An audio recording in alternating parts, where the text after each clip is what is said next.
Temppur liittyy mun elämään sillä tavoin, että kun loukkasin selän 7 vuotta sitten, niin yritin siihen aikaan keksiä kaikenmoisia tapoja nukkua mukavasti tai nukkuu edes hetken ilman selkäkipuja. Ja yritin laittaa esimerkiksi vanerilevyn petarin alle ja yritin nukkua ihan paljon lattialla, koska kivut oli niin kovia, ettei pystynyt tavallisessa pehmeässä sängyssä nukkumaan. Ja sitä kautta tutustuin temppuriin. Se oli sitten ensimmäinen sänky, missä pystyn nukkumaan lainkaan. Ja sitten kun pikkuhiljaa selkä alkoi paranemaan, niin musta alkoi tuntua myös, että sänky toimi melkein niin kuin lääke mun selälle. Et siitä oli suurin hyöty siinä koko paranemisprosessissa. Temppurin patjahan on erilainen kuin mikään muu patja.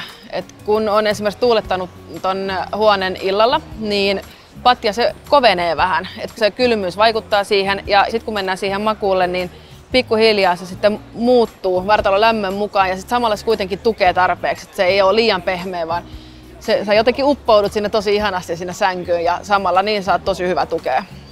Urheilijana yrittää ottaa kaikkia mahdollisia keinoja, mitä vaan keksii, kaikki sallittuja keinoja, mitä vaan keksii, jotta vois palautua mahdollisimman paljon, mahdollisimman nopeasti, jotta voisi harjoitella enemmän. Ja esimerkiksi se, että saa säädettyä vuoteen, saa nostettua jalat ylös, niin se palauttaa jalkoja tosi hyvin.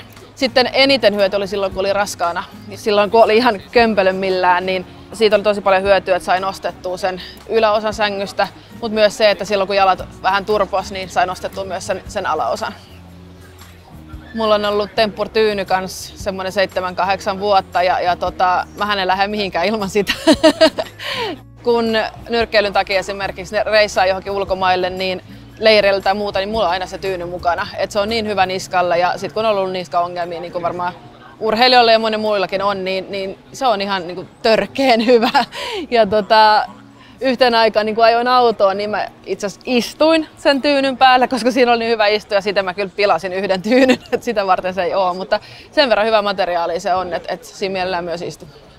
Mä ehdottomasti suosittelen temppuria muillekin. Esimerkiksi mun äidillä on ihan tuore temppursänky.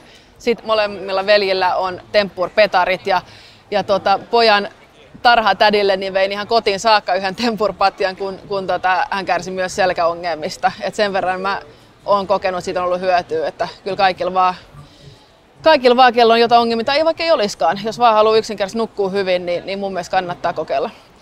Mun äiti, joka tosiaan nukkuu tuoreessa uudessa temppursängyssä, niin rakastaa omaa sänkyä. Ja mä uskon, että hän oikeasti ajattelee, että se on niin kuin yksi hänen tärkeimmistä hankinnoista ikinä.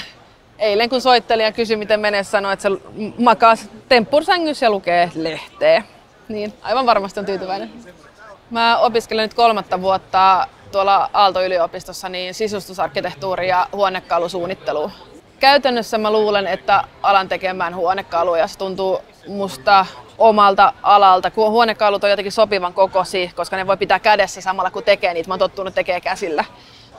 Tilat sit ne on niin paljon isompia ja ne tehdään enemmän koneen ääressä, niin mä teen varmasti vähemmän, mutta kiva osata molemmat puolet. Ja mulla on nyrkkeilystä semmoinen hyvä 3D-hahmottaminen, niin sen takia mä hahmotan myös tiloja hyvin. Nyt kun on sen verran pitkään jo opiskellut, niin mä tiedän vähän minkä tyylistä haluan tehdä ja myös muun kokemuksen mukaan mä tiedän kenen kanssa mä haluan tehdä yhteistyötä ja mulla on temppurissa niin hyviä kokemuksia, että nyt kun alan tekemään huonekaluja, niin tuun tekemään temppurille esimerkiksi sänkymalliston ja varmaan myös makuhuoneeseen muita kalusteita. Ja se tuntuu oikealta, että mulla on sydän mukana siinä hommassa. Mitä urheiluuraan tulee, niin vuoden lopussa, varmaan marraskuussa, niin tuun puolustamaan maailmanmestaruutta. Ja se on kova hommaa, koska se maailmanmestaruuden voittaminen on iso asia, mutta sen jälkeen niin kaikki haluaa just mun päänahan. Joka ikinen nyrkkeilijä mun sarjassa niin kyttää mun virheitä ja mitä kautta ne voi mua voittaa, niin se on nyt tärkeä ja tosi vaikea.